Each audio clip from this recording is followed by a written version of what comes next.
Halo, Assalamualaikum warahmatullahi wabarakatuh. Bertemu lagi bersama saya, Doi Kurnianto Muladin dari Meruya Teknologi dalam sesi TED Talk dengan tema pola pada pemrograman.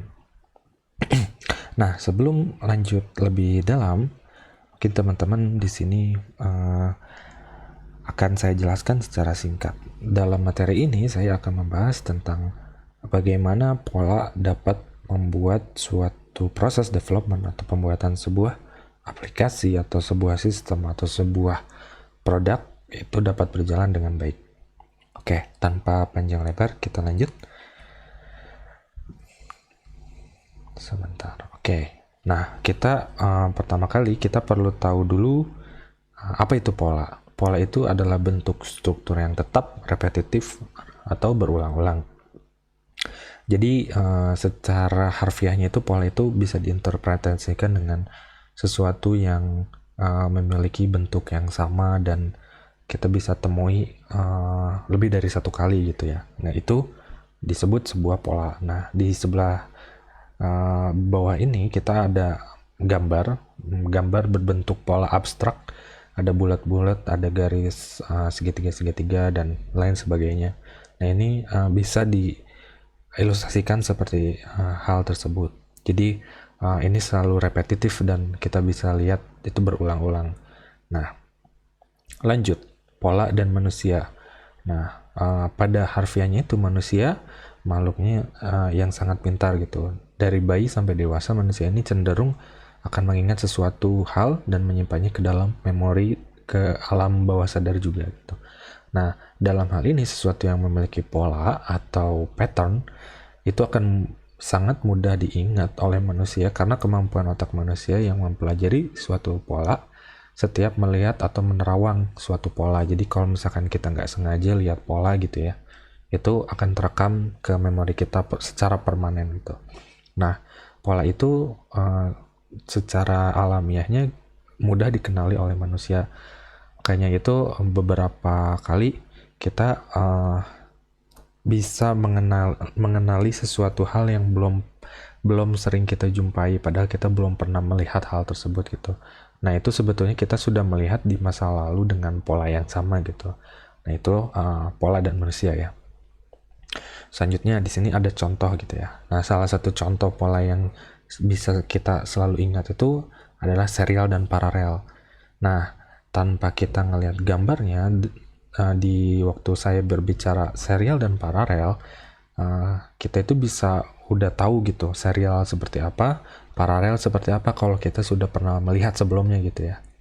Nah, jadi teman-teman di sini udah tahu apa gambar yang bakal muncul selanjutnya. Nah, di sebelah kiri saya ini ada paralel dan sebelah kanan ada serial.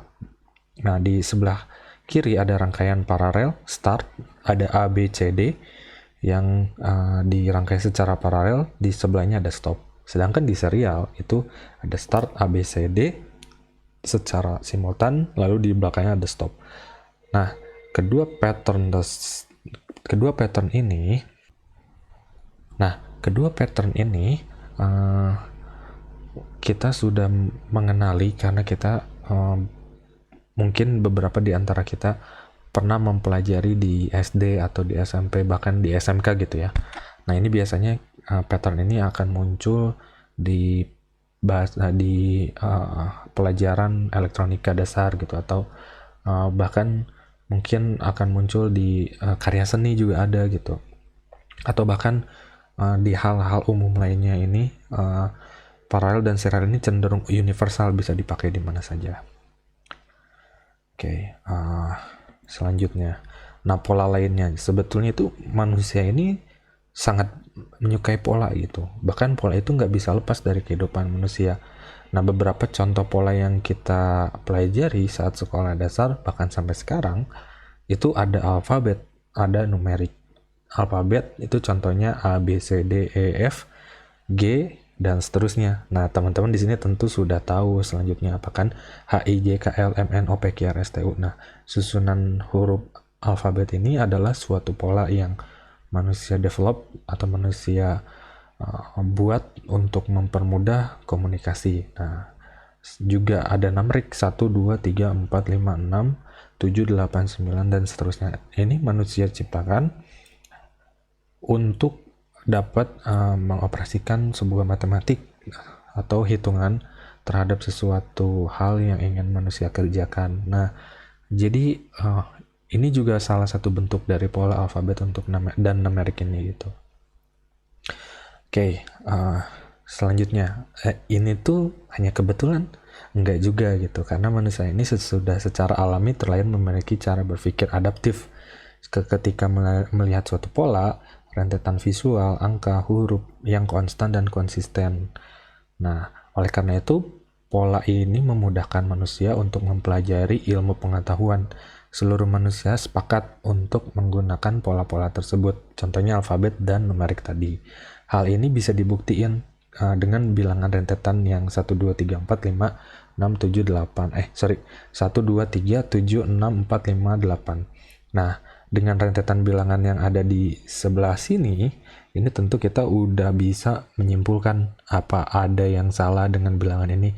Tentu ada yang salah, karena yang kita pelajari dari SD sampai sekarang, rentetan bilangan yang benar itu 1, 2, 3, 4, 5, 6, 7, 8. Nah, ini tuh pattern yang kita pelajari dan kita ingat di dalam memori kita. Nah, jadi ini tuh sebenarnya sama berbentuk suatu pola itu ya. Nah, ini proses pengingatan pola. Kita mungkin secara alam bawah sadar enggak mengerti gitu caranya, tapi secara alam bawah sadar itu manusia selalu seperti ini untuk mempelajari suatu pola itu. Mempelajari, memverifikasi, lalu mengingat. Contohnya, ketika kita pada TK umur 5 tahun atau 6 tahun, kita belajar mempelajari angka gitu ya. Belajar angka alfabet, A, B, C, D, F, G, H, dan seterusnya, 1, 2, 3, 4, 5. Lalu kita memverifikasi proses belajar itu dengan guru-guru kita gitu. Guru kita bilang salah, ini tidak seperti ini, dengan memberikan rentetan yang benar. Nah, proses pembelajaran verifikasi ini akan menciptakan suatu data yang valid, dan itu bisa kita ingat secara terus-menerus. Nah, selanjutnya ketika pola tersebut muncul di kemudian hari, karena kita sudah hafal, kita nggak perlu lagi mempelajari abjad misalkan atau alfabet atau nomor-nomor tersebut, karena sudah terdapat dalam ingatan kita. Singkatnya, pola seperti itu. Nah, pola ini akan memudahkan manusia dalam hal apapun, tidak hanya pemrograman, namun selanjutnya bagaimana pola ini bisa memudahkan ke pemrograman. Oke, lanjut. Contoh-contoh pola. Nah, mungkin di sini di beberapa materi barusan kita bingung gitu, apa ini pola, hubungannya dengan pemrograman. Nah, ternyata pola dan pemrograman itu tidak bisa dipisahkan. Kita sering mendengar pola atau pattern yang ada di bahasa pemrograman atau framework, misalkan ada MVC, Model View Controller, MVVM, Model View Model, ada TDD, Test Driven Design, ada DDD, Domain Driven Design, ada Clean Architecture, Onion Architecture, ada BLOZ, ada GateX, dan sebagainya gitu. Itu salah satu jenis-jenis pattern gitu ya. Salah satu juga mungkin ada yang bilang state management dan struktur state management dan lain sebagainya.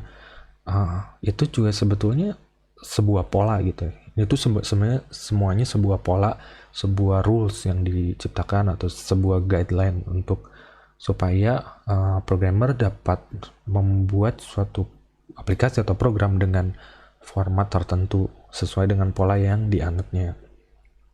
Nah, lalu apa gunanya gitu ya MVC dan MVVM dan lain sebagainya?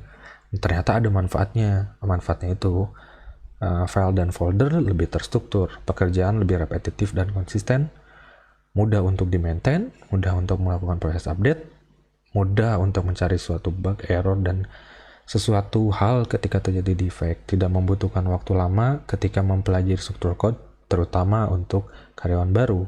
Apabila jumlah tim mengerjakan suatu proyek lebih dari 1 orang, ini bisa memudahkan untuk menyeragamkan, mengatur, dan melatih semua anggota dan anggota baru. Nah, jadi kalau kita simpulkan dari manfaat-manfaat di sini, Ini sebetulnya lebih manfaat untuk untuk memformat atau membuat suatu pekerjaan itu lebih terstruktur, lebih baik, dan bahkan lebih lebih terkoordinir gitu ya. Nah, selanjutnya di sini saya punya gambar anti-pattern. Apa itu anti-pattern?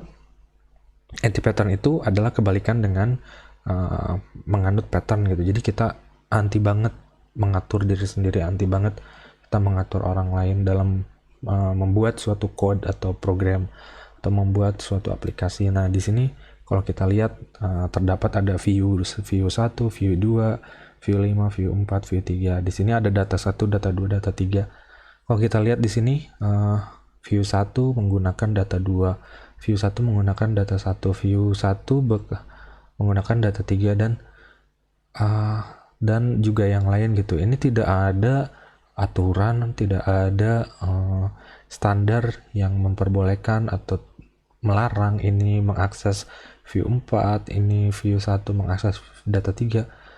Jadinya seperti chaos gitu, chaotic. Nah, mungkin di sini tidak akan menjadi masalah ketika kita bekerja sendiri ya. Atau misalkan ketika aplikasi yang kita buat ini tidak terlalu besar gitu ya. Tapi bagaimana jadinya kalau misalkan kita bekerja dengan banyak orang atau aplikasi kita yang kita bangun itu besar sekali. Nah, itu bakal jadi masalah gitu di kemudian hari. Nah, bandingkan dengan ini, pattern yang sudah kita rapihkan. Sebelah kiri ada view, di tengahnya ada controller, sebelah kanan ada data. View 1 menggunakan data 1, data 2, data 3, data 4 bisa melalui controller. Jadi view tidak langsung berhubungan dengan controller. Tidak berhubungan langsung dengan data. Tapi view bisa berhubungan dengan controller untuk mengakses data. Begitu juga dengan view-view yang lain, view 2, view 3, view 4. Nah, dengan sebuah rangkaian pattern ini tentu akan lebih terstruktur, lebih terkoordinir, dan lebih baik gitu ya. Oke, lanjut. Ini contoh nyatanya.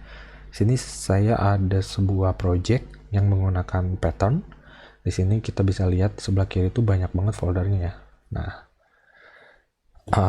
ini bisa disimpulkan seperti ini deh. Ini ada beberapa layer, tapi saya bangun menjadi 3 layer. Satu layer utama yaitu layer yang dipisahkan sesuai dengan prinsip polanya. Nah, di sini saya gunakan clean architecture. Clean architecture itu ada presentation layer, ada infrastructure atau data layer, ada domain, dan ada common. Nah, sebenarnya common dan infrastruktur itu tidak termasuk, tapi di sini data dan common ini saya gunakan supaya lebih rapi lagi gitu. Karena dengan clean architecture sudah rapi, kita gunakan lebih rapi lagi. Nah, selanjutnya di masing-masing folder domain, infrastructure, ada presentation, dan common, itu ada subfolder lainnya gitu. Nah, kalau misalnya kita lihat di presentation, di sini ada controller, ada CMS, ada lainnya gitu. Di sini infrastructure ada data source, mappers, model, repositories. Nah, di bawahnya lalu ada filenya masing-masing. Sebetulnya ini tidak hanya sekedar project structure, tapi juga nanti kalau misalkan kita membuat code misalkan di data source itu ada rules-rulesnya sendiri gitu. Kalau misalkan kita pelajari tentang clean architecture yang nanti kita bisa bahas lagi di lain waktu, itu ada rules-rulesnya tersendiri. Namun ini adalah gambaran secara umum bagaimana pattern itu bisa mempengaruhi sebuah struktur code atau struktur project ya.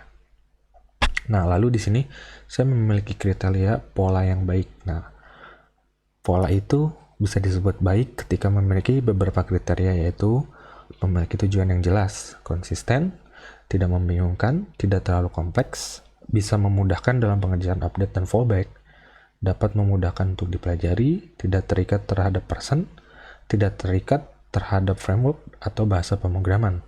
Jadi, ini harus digarisbawahi.